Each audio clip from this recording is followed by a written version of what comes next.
हरे कृष्णा। सभी वैष्णव भक्तों के चरणों में सादर प्रणाम है। तो देवउठनी एकादशी पर क्या करें और क्या ना करें, तो इसकी हम आपको संपूर्ण जानकारी दे रहे हैं कि देवउठनी एकादशी पर क्या करना चाहिए और क्या नहीं करना चाहिए। देवउठनी एकादशी बहुत ही महत्वपूर्ण एकादशी है, क्योंकि इस दिन भगवान 4 महीने के बाद में योग निद्रा से जागते हैं। तो हमें भगवान को उठाने के लिए क्या करना चाहिए और क्या नहीं, तो चलिए जानते हैं हमें देवउठनी एकादशी पर क्या करना है और क्या नहीं करना है। देवउठनी एकादशी के दिन तुलसी से जुड़े कुछ उपाय को करना अत्यंत शुभ लाभकारी माना गया है। मान्यता है कि इस दिन तुलसी के उपाय से माँ लक्ष्मी प्रसन्न होती हैं, सुख समृद्धि का आशीर्वाद देती हैं।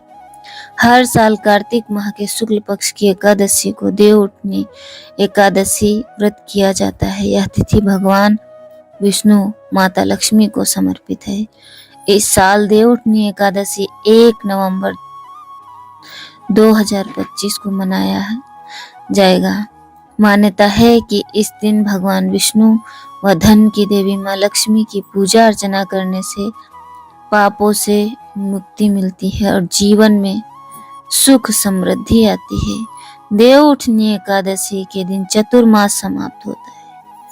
इस दिन भगवान विष्णु योग निद्रा से जागते हैं और सृष्टि का संचालन करते हैं। हिंदू धर्म में तुलसी माता को माँ लक्ष्मी का स्वरूप माना गया है।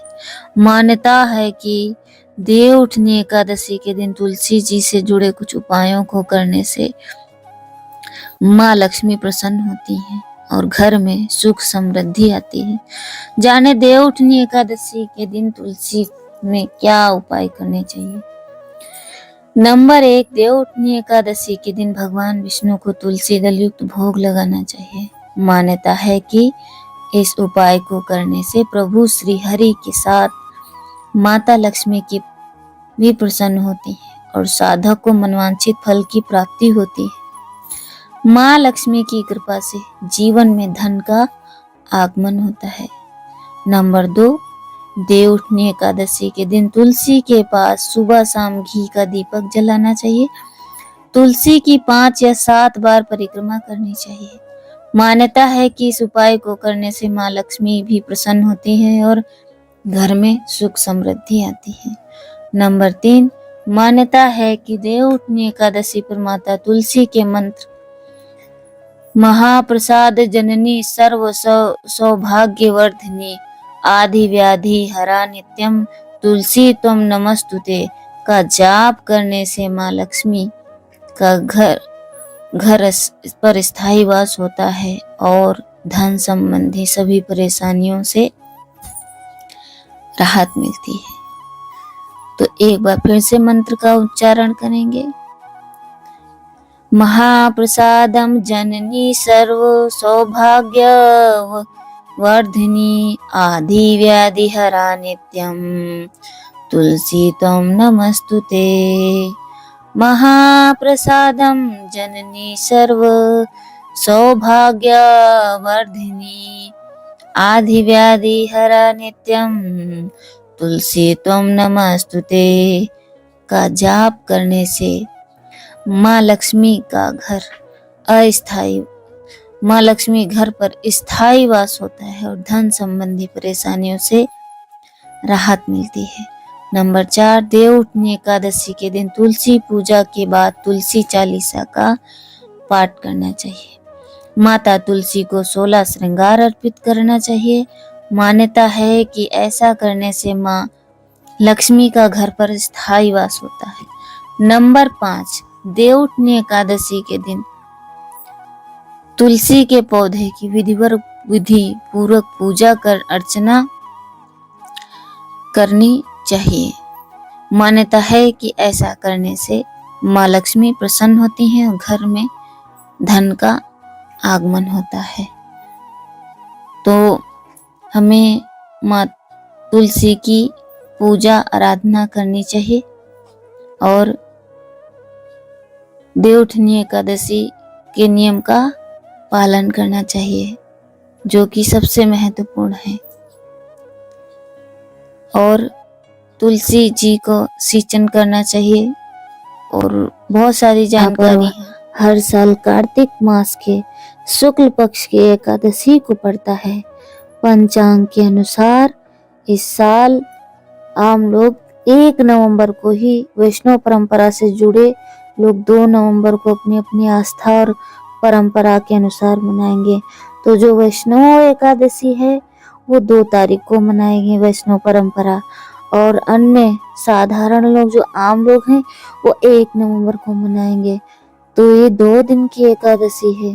तो जो वैष्णव एकादशी का पालन करते हैं वो 2 नवंबर को रखें एकादशी, उसका ज्यादा महत्व है।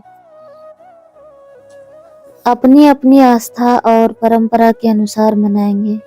हिंदू धर्म के अनुसार भगवान विष्णु के 4 महीने बाद जागते हैं। इसी तिथि से मांगलिक कार्यों की शुरुआत होती है। इसी दिन तुलसी विवाह भी होता है।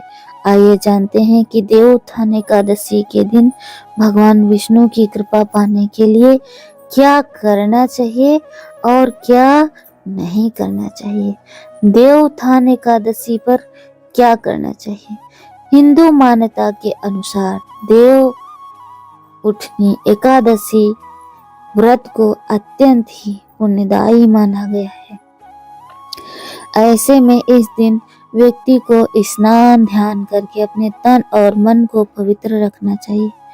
देवउठनी एकादशी वाले दिन व्यक्ति को पूजा में पीले पुष्प, पीले वस्त्र, पीले फल, पीली मिठाई चढ़ाना चाहिए। देवउठनी एकादशी वाले दिन व्यक्ति को भगवान श्री लक्ष्मी नारायण का अधिक से अधिक मंत्र जाप करना चाहिए या फिर महामंत्र का जाप करें। हरे कृष्ण कृष्ण कृष्ण हरे हरे, हरे राम राम राम हरे हरे। अधिक से अधिक मंत्र जाप करें या फिर विष्णु सहस्त्र नाम का पाठ करना चाहिए। देवउठनी एकादशी के दिन साधक को भगवान विष्णु की पूजा के अंत में शुद्ध देसी घी का दिया जलाकर विशेष रूप से आरती करनी चाहिए।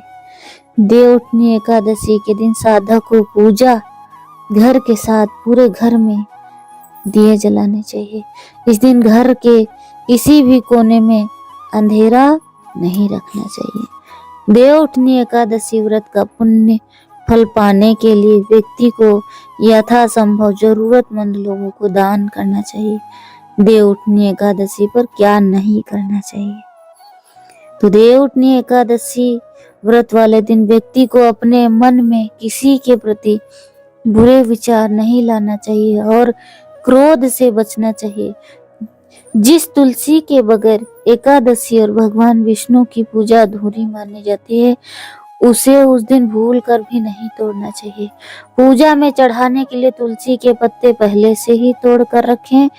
देवउठनी एकादशी वाले दिन भूल कर भी तामसिक चीजों का जैसे कि लहसुन, प्याज, मांस, मछली, मदिरा आदि का सेवन नहीं करना चाहिए। शादी के लिए करें ये उपाय। देवउठनी एकादशी के दिन चावल का सेवन नहीं करना चाहिए। हिंदू मान्यता के अनुसार यदि कोई व्यक्ति तिथि पर व दिन के हिसाब से शुभ रंग कपड़े पहनता है तो उसे गुड लक की प्राप्ति होती है, जबकि इसके विपरीत उसे बैड लक का सामना करना पड़ता है। ऐसे में देवउठनी एकादशी का व्रत पुण्य फल पाने की इच्छा से रखने वाले को इस दिन काले रंग के कपड़े भूल कर भी नहीं पहनने चाहिए। हिंदू मान्यता के अनुसार देवउठनी एकादशी के दिन भगवान श्री लक्ष्मी नारायण की कृपा चाहने वाले को देर तक सोना नहीं चाहिए। तो देवउठनी एकादशी के दिन देर तक नहीं सोना है। अगर विष्णु भगवान की कृपा पानी है और किसी के लिए अपने मन में कोई भी प्रजल्पा ना रखें, किसी के लिए द्वेष भाव, हीन भाव ना रखें। तो ये थी संपूर्ण जानकारी।